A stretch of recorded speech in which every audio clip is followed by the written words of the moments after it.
네, 안녕하십니까. 2025년 5월 25일 아침 기도 시간입니다. 네, 미주 한인교회, 네, 교회 진암, 거의 100여 년 내 월간 잡지거든요.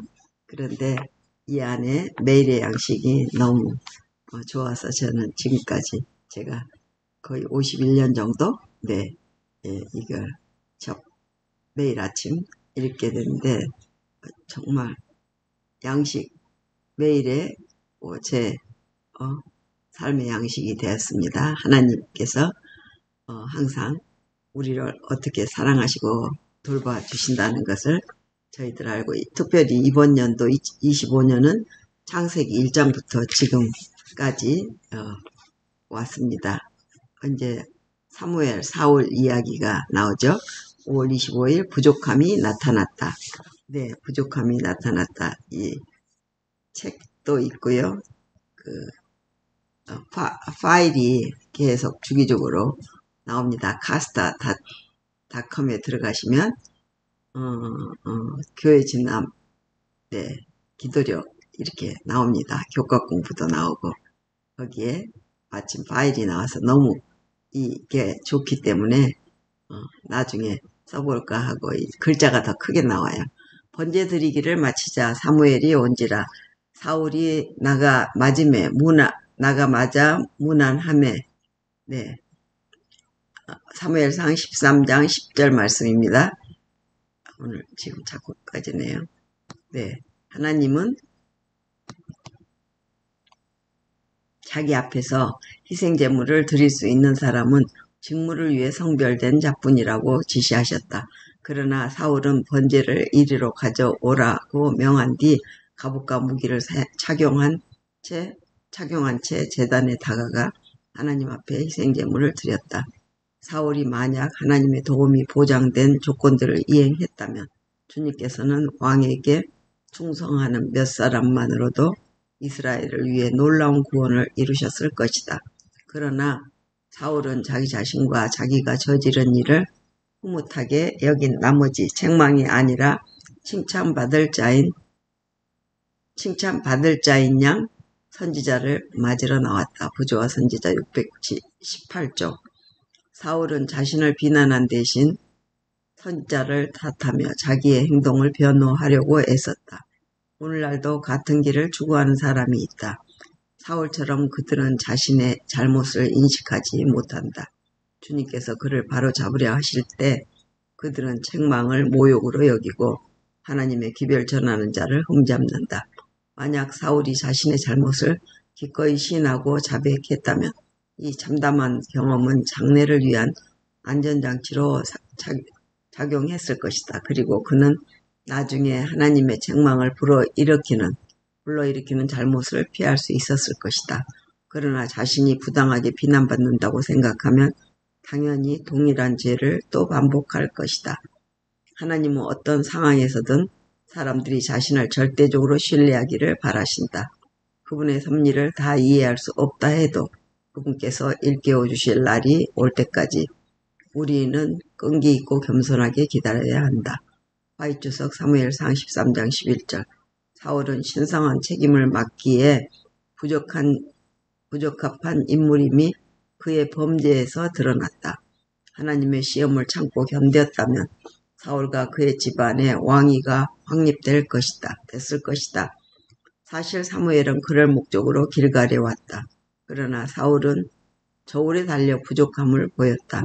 그는 하나님의 이름과 권위를 신성하게 받들 사람을 위해 자리를 내주고 물러서야만 했다. 예, 화이트석 사무엘상 13장 13절로 14절. 그러네요. 하나님께서는 사울에게 합당한 이스라엘 왕의 뒤를 이을 그런 저기를 주셨을 것인데 사울이 그렇게 하지 못한 것을 지금 느낍니다. 어떻게 보면 애언으로는 다윗의 자손 예수여 합니다. 유다족 속으로 가서.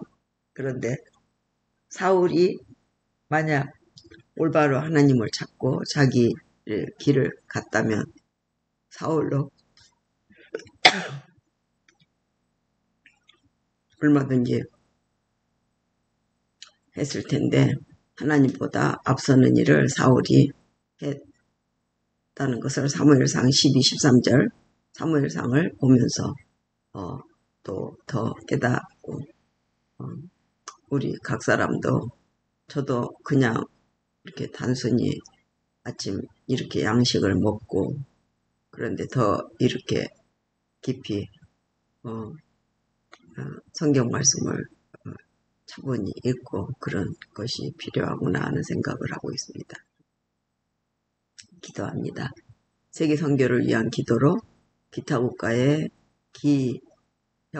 기혁윤나 선교사 부부, 이란 재림 교인들의 안전을 위해서 이름자 가운데 자도 넣지 않았지만 기윤 선교사 부부를 위해서 기도합니다.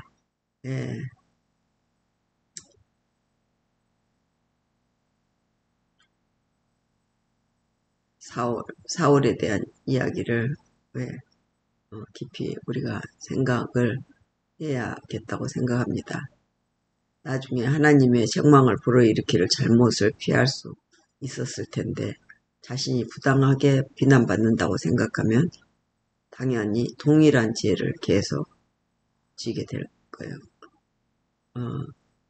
자신의 잘못을 인식하지 못하고 그를 바로 잡으려 하실 때 그 책망을 모욕으로 여기고 하나님의 기별을 전하는 자를 오히려 흠을 잡고 만약 하나님의 도움이 보장된 조건들을 이행했다면 주님께서는 왕에게 충성하는 몇 사람만으로도 이스라엘을 위해 놀라운 구원을 이루셨을 것이다. 그런데 자기 자신과 자기가 저지른 일을 흐뭇하게 여긴 나머지 책망이 아니라 칭찬받을 자인 양 선지자를 책망을 하러 온 선지자를 내가 나한테 칭찬을 해줄 거라는 그런 자기의 생각을 번제를 결국 부족함이 나타났네요. 사울이 이 선지자가 해야 될 번제 의식을 맞춰놓고 자기는 칭찬을 받으려고. 그러니까 하나님 일도 자기가 생각해서 자신이 앞서서 하게 되므로 그 부족함이 결국은 나타나게 됩니다. 아침에 더 제게도 부족한 그 면이 제 스스로도 보이기 때문에 이 일을 기도하고 아침, 점심, 저녁 기도하고 아침에 태양 떠오르면 찬양하고 해가 질 때도 찬양하고 하는 계획을 세워놓고 올해 이렇게 실천을 해갑니다. 물론 작년에도 그 전에도 한다고는 하지만 제가 그냥 나서서 이 일만 하면은 저는 또 아무렇게나 살아도 되지 하는 그런 생각들이 하나님께서 아시고 붙들어 주시고 인도하시고 지혜 주시고 보호해 주시기를 이 아침 다시 또 간절히 기도하게 됩니다. 우리 예수님 이 땅에 선교사로 오셔서 사명을 완수하시고 우리가 죽을 수밖에 없지만 영원한 죽음을 예수님의 죽음으로 한 방에 날려버리시고 승리하신 예수님 이제 하늘 보좌 우편에서 대제사장으로서 우리 한 사람 한 사람을 조사하고 심판하시고 누구든지 그를 믿는 자는 멸망치 않고 영생을 얻게 하려 하신다는 그 약속의 말씀을 붙잡고 이제 다시 오시는 준비를 하시는 우리 예수님 위에 우리의 작은 불빛이나마 비추어서 사람들과 연합할 수 있는 그 길을 우리가 비출 수 있기를 오늘 아침 이 시간과 공간에 오늘 우리 자유의지와 선택을 하나님 앞에 내놓사오니 우리 지도자들, 교회 지도자들, 아이들의 선생님들, 이웃과 일가와 친척과 친구들, 우리 가족들, 지금 성경학교로 또한 캠프에 나간 우리 아이들의 교회 목사님들 모두 지켜주시고 무사히 또 돌아와서 한 주일을 시작하고 또 이번 주에는 내일까지 월요일 쉬고 한 주 공부하면 이제 방학으로 들어간답니다. 그 다음 한 주 더 할 것 같은 생각이 드는데 그래서 5월 말을 보내고 6월을 맞이하는 이 5월 말 한 주를 하나님께서 귀하게 또 여기시는 하나님의 자녀들과 함께 하여 주시옵소서. 하늘에 계신 우리 아버지 이름이 거룩히 여김을 받으시오며 나라의 임하옵시며 뜻이 하늘에서 이루어진 것 같이 땅에서도 이루어지이다. 오늘날 우리에게 일용할 양식을 주옵시고 우리가 우리에게 죄 지은 자를 사하여 준 것 같이 우리 죄를 사하여 주옵시고 우리를 시험에 들게 말게 하옵시며 다만 악에서 구하옵소서. 나라와 권세와 영광이 아버지께 영원히 있사옵나이다. 네. May God bless all of you. 함께 갑시다. 우리 예수님 오시는 날이 또 하루 또 더 빨리 다가왔습니다. 노아 시대의 그 일, 또한 다니엘이 기도하는 그 하루 3번 기도 쉬지 않고 기도하고 항상 기뻐하고 항상 감사하라는 하나님의 말씀, 하나님의 뜻을 우리가 그것도 하나님이 기뻐하시는 뜻을 우리가 오늘 또 이룰 수 있기를, 이번 한 주도 이룰 수 있기를 함께 갑시다. 아멘, 아멘. 갑시다.